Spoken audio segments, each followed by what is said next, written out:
In the vast and luxurious Titanic, a ship that symbolized the pinnacle of early 20th century engineering and luxury, the destinies of various people crossed, each with their own story and purpose.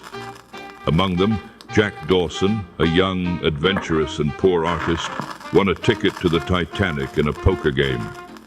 His free spirit and optimistic outlook on life were palpable, making him captivating to those around him.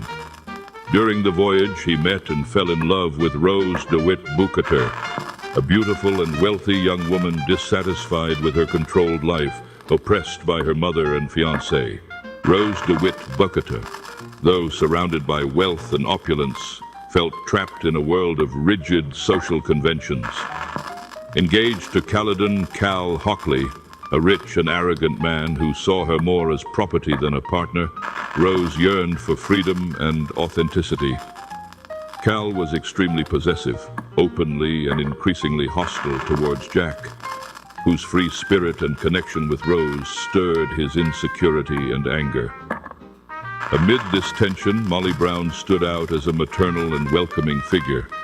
Wealthy but of humble origins, she offered help and support to Jack and Rose, seeing beyond appearances and social conventions.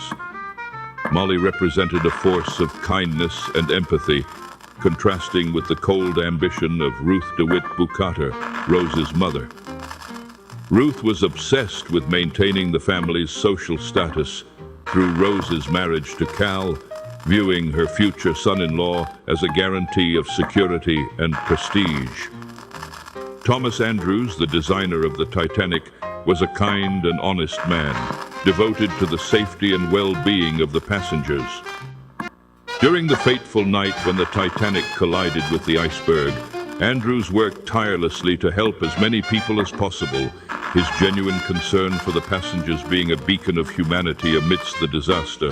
J. Bruce Ismay, the director of the White Star Line, represented the darker side of the tragedy.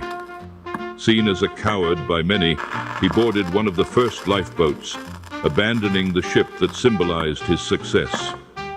His action was widely condemned, staining his name with the mark of dishonor. Finally, Captain Edward Smith, the experienced leader of the Titanic, faced the tragedy with dignity.